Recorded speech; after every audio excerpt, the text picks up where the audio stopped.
What's up, YouTube? Smooth Criminal coming at you. This is the second part to the 10 question challenge. I'm going to answer the questions I received. Got a pretty good response out of you guys. I really do appreciate you guys who commented in the comments and asked and left questions for me. So here we go. Without further ado, I'm just going to scroll through my comment section on YouTube and start. I guess it goes, you know, from the bottom is the first one up to the last one asked. So shout out to all you guys, for real. This was pretty cool, you know, for participating. I really appreciate that. So we'll start out with Jesse Guerrero. I pronounced your name wrong, sorry, brother. But he asked, him and his brother, I guess, watch my videos and really like them. That's awesome, guys. Thanks. His question was, what got you into collecting die-cast, and since when? Well, when I was a kid, you know, I had Hot Wheels, and we even held on to them. Well, my mom held on to mine and my little brother's Hot Wheels. And when I got old enough and moved out on my own, I didn't do too much with it. And then I was living in Ponca City, Oklahoma, and going to college at Tonkawa. And my brother had recently gotten married, and his ex-wife now. But her mom worked at Walmart in the toy department, and she got him back into collecting treasure hunts. I'm like, he was telling me, I'm like, I don't know what a treasure hunt is. What is that? And he said, he explained it to him. I'm like, oh, that's kind of neat. And so she was telling him when they were coming out, and he would go get them. I don't know what he's done with all of them over the years, but this was when treasure hunts were starting, I guess, around the year 2001, 2002. So they hadn't been doing a lot yet. But anyways, he that kind of sparked an interest in back at me, but not for that. I had a girlfriend at the time. We were living together, and we liked going to flea markets and garage sales and stuff. And you know, while he was telling me about these things and stuff about the treasure hunts, and he was starting to collect again, I happened to be at a flea market, a little thrift store, and he had a bucket of Hot Wheels, and I bought them all, and I kind of like that better, the ones that aren't on the shelf back then. And so it's probably around 2001, 2002 that I got back into it from my childhood. And then I got back with Mom sometime after that and got the ones she held on to for the years. So around that time, and that's kind of what got me back into it. My brother was getting back into that because of his mother-in-law getting him into treasure hunts. So I always thought that was kind of cool that we had our different routes on it. That he wanted to go collect the treasure hunts, and I liked going and getting the flea bitten ones. Because even then, I think I knew I was going to be customizing. Because I can remember the girl at that time that I was living with, she always had fingernail polish, or she had buckets of fingernail polish. And I would kind of paint with the fingernail polish. But I did that as a kid too. I'm getting ahead of myself because I think that's a question down the line. And he also in the question or the comment asked if I could make a video on custom chassis, like some of the customs I have. And I do plan on doing that, Jesse. And what's your brother's name? Ricky.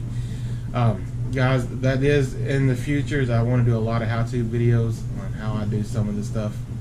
So I'm slowly getting set up to where I can start doing more with this. It's just I move slow, and there's a lot I need help with still physically. So I have to wait on other people sometimes for this, which is fine. I mean, I'm doing what I can, and that's what matters. So yeah, in the future there will be videos on that. The next question is from Michael. Brother, I don't want to try to mess up your last name. Rizzuto? That's not how you say it. I'm sorry, brother. This question is, Are we going to see your workshop while you work on it? Yes. Actually, as I do a little bit at a time, I've been, because I have my phone out there with me, so I've been recording little clips of everything that I'm doing. I mean, it's not a lot of stuff, but so yeah, that is going to be done. Once I get it organized and everything, every little, I'll just put all the clips together instead of making a lot of just short little videos. I think I'd rather just have it in one video. Y'all hear that? I caught some kittens in a trap, and they're going to the farm, but they're being noisy. Well, I think there's another question. Oh, yes, how do I make my own decals? I don't know if your newer viewers have seen your past video of it. I'll leave a, if I can remember, I'll try to leave a link to that video. And in the future, I do want to try to do another one on that, because since that video I've learned a little bit more. So there'll be another video someday, but I'll try to leave a link to the one I have now. Next one is, next questions are from, this is probably more than 10 questions. I'm just going to answer all the ones I got. It's from Kevin over at King Size Customs. Where is and what happened to the hat? If you're referring to the one me and the kids drew on, I don't know. I thought I knew where it was. Went to go look for it, couldn't find it. But I do have this one. It's got a spider in it. Let me kill the spider first. So I know you're talking about referring to the style of hat, because it's only this and beanies that I wear. But dude, that's a good question. I don't know. I thought I knew where it was, went and go look, and it's gone. So I'm going to have to search harder for it, I guess. His next question was, how'd you meet Billy? And he's referring to William Withers Jr. If you're subscribed to him, that's what his YouTube channel is. Through YouTube, buddy. I mean, that was, he was watching my videos and commenting, and I believe he reached out and said he wanted to send me a RAOK. And it's kind of gone from there, and he checks in on me all the time. He's a really good friend, so shout out to you, Billy. What is your dream car? I don't know, man. I don't know that I have a dream car. I like all kinds of cars, and that's going to answer another question here in a minute. But if you're talking about a car, I mean, it'd be like a lot of other people's dream cars, like a Bugatti or a Lamborghini Veneno, you know, something like that, I guess, would be a dream car. My favorite food is food. It is. Since my surgery, taste buds have changed a little bit. Like, my favorite used to be like pizza and like Mexican food and Chinese. Now, man, I seem to keep craving nachos. Always like nachos, but don't care for pizza all that much anymore. Still like Chinese food, but I guess if I had to pick one favorite food, I guess right now I'd have to go with nachos. But in general, it's food. Let's see. Lamborghini Countach or Ferrari Testarossa? Lamborghini Countach, hands down. Since I was a kid, first time I saw one of those in a magazine, I think I was in junior high, and I even drew like a 3D picture of a Lamborghini Countach and had it hanging on my wall. It was one I drew on graph paper. It was awesome. I don't know if my mom kept that or not. I'm going to have to look around and see if I still have that. But I drew it in junior high, and it was pretty awesome. Favorite holiday? I don't know if I have one. I grew up, let's see, when I was about 7 or 8, my mom became a Jehovah's Witness and raised us that way, so we didn't celebrate holidays. But I do remember celebrating them up till then. And I quit going once I moved out of the house. But I still don't not celebrate or celebrate. If I'm with someone that does, then you know I will. But as a kid, I think it was Halloween. Christmas wasn't that great because I was born December 24th, so I kind of got robbed out of birthdays and Christmas because I got the same amount of gifts. I just got to open one early. So it was, and I remember like my birthday cake would be in the shape of a Santa Claus. So I think I was kind of robbed on that. But as a kid, I can remember Halloween because my aunts were teenagers when I was real little, and so they would get all dressed up and stuff, and get me dressed up and stuff. So I kind of have some memories of that. Let's see, who's next? Supercar Garage USA. His question is, what's your favorite 1/64th car when you were a kid? I had I still have it. It's in a box and I didn't dig it out or anything. It's I had two. It was the 442, the Oldsmobile, you know, the one that had the graphic, the ground effects kind of thing. I had a yellow one. That one ended up being a custom. And I still have, it's a red 308. I think back then they called them race bait or something, with the gold ultra hots. I still have that one, still in pretty good shape. I think those two were my favorite growing up. Those were the two I didn't get rough with. This is a good one. This is from Backyard Tag. What inspired the channel's name? Well, I'll be just straight up honest with you. People have asked this before, and I think I've told a few people. In my 20s, I got involved in a lifestyle that wasn't legal. I'm not bragging. I'm not condoning it. I even if someone comes to me and they were doing that, they're like, "Well, you didn't get caught. I got lucky."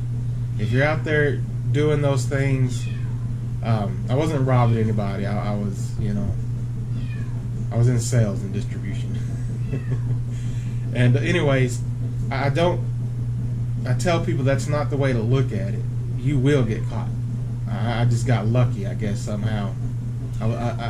When I tried to explain it to people, I was being stupid, as smart as I could. And the only reason I got into that lifestyle was curiosity, and I happened to connect with someone that it just piqued my interest, and it was dealing with doctors and lawyers and people on that caliber, not like, there's people that's going to keep their mouth shut. So I don't know. I know this is probably going to make people look at me a little differently, but I mean, I got out of that years ago, And anyways, during that time, I was wanting to start a clothing line, and I came up with that, the Smooth Criminal. I've always liked Michael Jackson too, and that song I've always just liked the Smooth Criminal song, and but so it really doesn't have anything to do with Michael Jackson and the song, but just the fact of being a smooth criminal, and it kind of turned into a joke through the Hot Wheels thing. But it came through a clothing line I was starting, and I had all kinds of different ideas and stuff. I had a Zazzle site with my logo and a couple other designs. I'm still going to do some. Like one of the things I was going to do was a Smooth Criminal font of some kind, and then under it would be a picture of somebody from TV, like Red Fox off of Sanford and Son, someone like him, Scarface, those type of TV characters that we loved watching on TV that were kind of criminals, So I mean, there was going to be a lot done with it back then, and I just, that part of the lifestyle, was done. But I had these accounts under Smooth Criminal, and it just kind of carried over into the Hot Wheels thing. And I'm like, that kind of goes well with Smooth Criminal Customs too, because you think of Outlaws, customs and hot rods and motorcycles and stuff like that. So I'm like, well, that kind of transitions over. I'll just keep it all for that. So that's kind of that, with just without giving too much into it. Let's see. This one's from Mike James. Who? Mike James. I had to, buddy. Let's see, customizing. Oh, hey, I have a question. When was your first time? And they were like skipped out. You know, he's got jokes. I like it. I'm not gonna go there though. Customizing. When was your first time customizing a diecast vehicle, and why that vehicle? When I was a kid, and this goes back to the fingernail polish, where I almost was fixing to talk too much about. I have two sisters and a mom, and they always had fingernail polish. You know, well, the girls didn't. They weren't allowed to have fingernail polish or wear it out until they were like 16 or 18. I can't remember. It was a house rule. But anyways, mom had it. You know, and they would get to play with it during the summer. You know, not as long as they didn't wear it out. And I remember getting some of it and painting a. It was a. I don't even know what brand. It was a cheap Hong Kong Porsche. It was like a Porsche 911 with a big whale tail on the back, and the doors open, and it was brown. And I remember getting like a glitter fingernail polish and painting that, and painting the windows black, and painting the wheels. I can't remember what color I painted the wheels. I don't remember how old I was either, but I remember doing that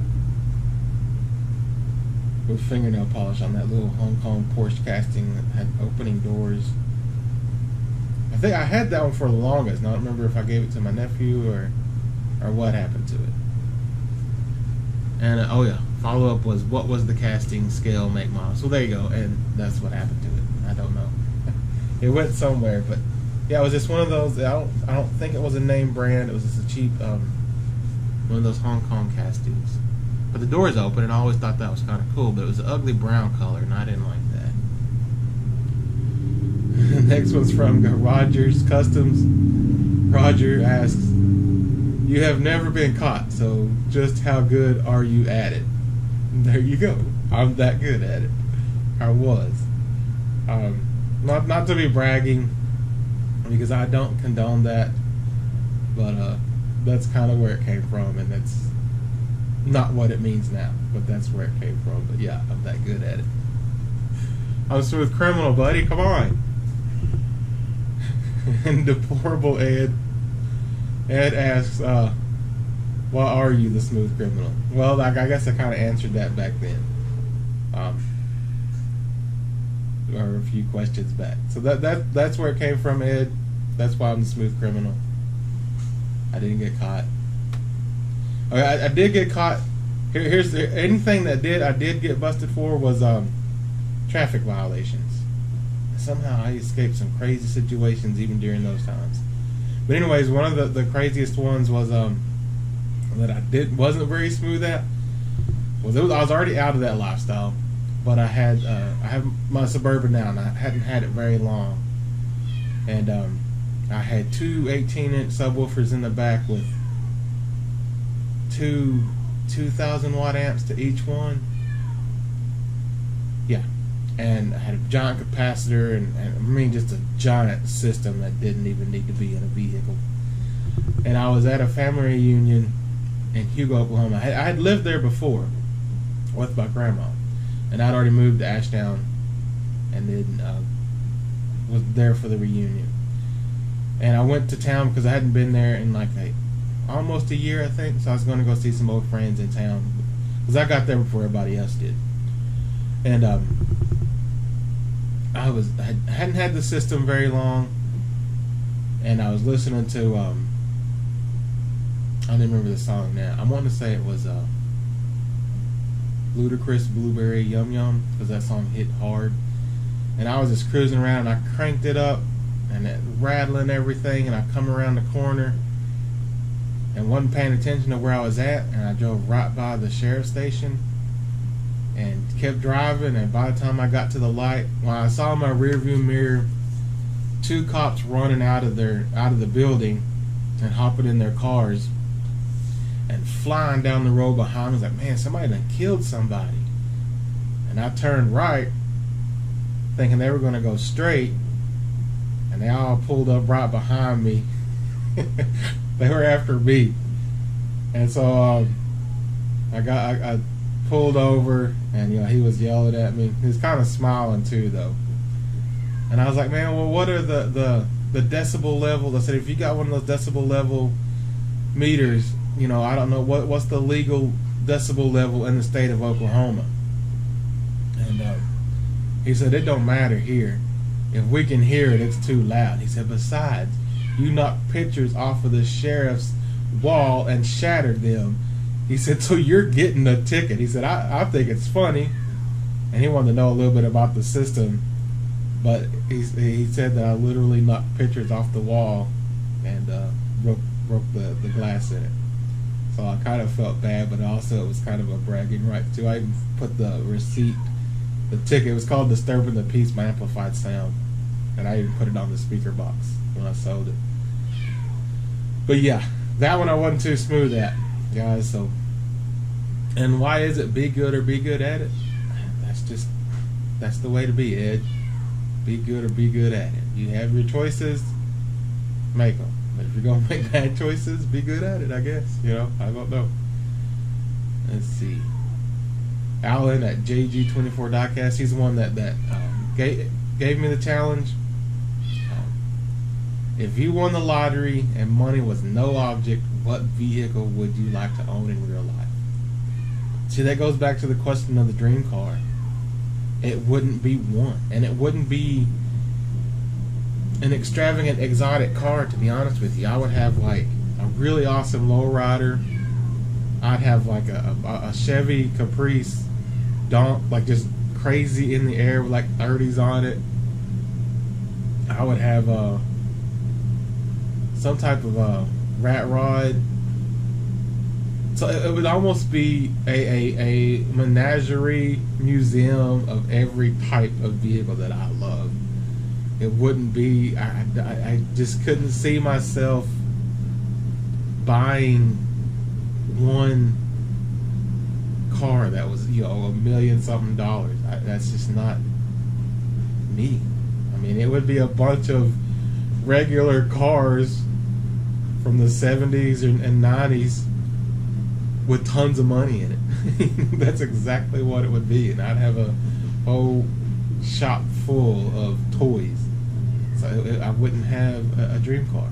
It wouldn't be one. It would be however much I could get out of that. So, but that's where the questions kind of ended. So that was kind of fun. Now you know where it's from. That's not where it is, though. It means something different now, and that cat's driving me crazy. We're going to have to get rid of that little kid. I got two. Anyways, this was a lot of fun, guys. So I'm supposed to challenge people. I think I'm going to challenge Ed and Roger, and Ed. Deplorable Ed, I think I'd like to see you do it. If you make videos, if you don't make videos, you ain't gotta. If I suggest you, and you don't do YouTube videos, don't go out of the way for this. Ed, Roger over at Rogers Customs. Mike, you've already been called out, and Kevin. Yeah, I think I'll give it to you, Kevin. I would say Billy. He didn't even participate. I talk to him all the time. So since he didn't participate, I'm not going to call you out, Billy. I know you don't want to. So anyways, I'm going to call those guys out. And I appreciate all you guys, reaching out and doing this. This was pretty awesome.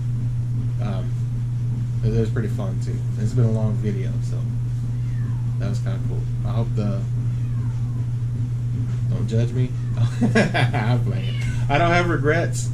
I changed my life, and even living that way back then taught me a lot about myself and who I am and what I can't, what I am as a person. I learned a lot about life.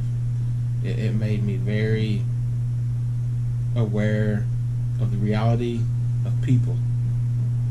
There's so many appearances out there and stigmas and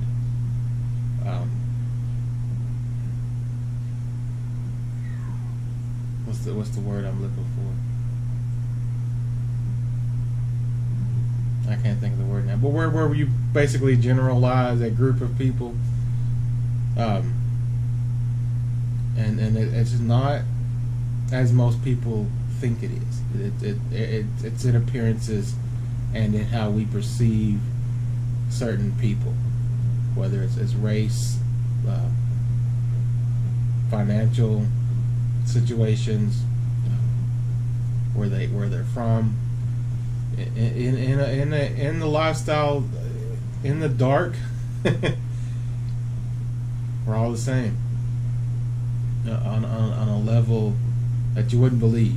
You see these people you keep up on this level who are really the same as the ones you keep on this level, and that's kind of what bothers me sometimes is seeing a certain individual or person being treated with such respect and honor and glory when they're doing the same thing as someone down here that you're judging and belittling. You know, it taught me a lot about human nature and how we see things and what we know and don't know. So it kind of made me put everybody in the same category, and I have the same respect and appreciation for everybody because we're all human. Anyways, that's that. So thanks, guys. This is a long video. There's lots of good questions, lots of long answers. I can ramble sometimes. So I appreciate it, guys. I really do. So you know what? Here it is. Be good or be good at it.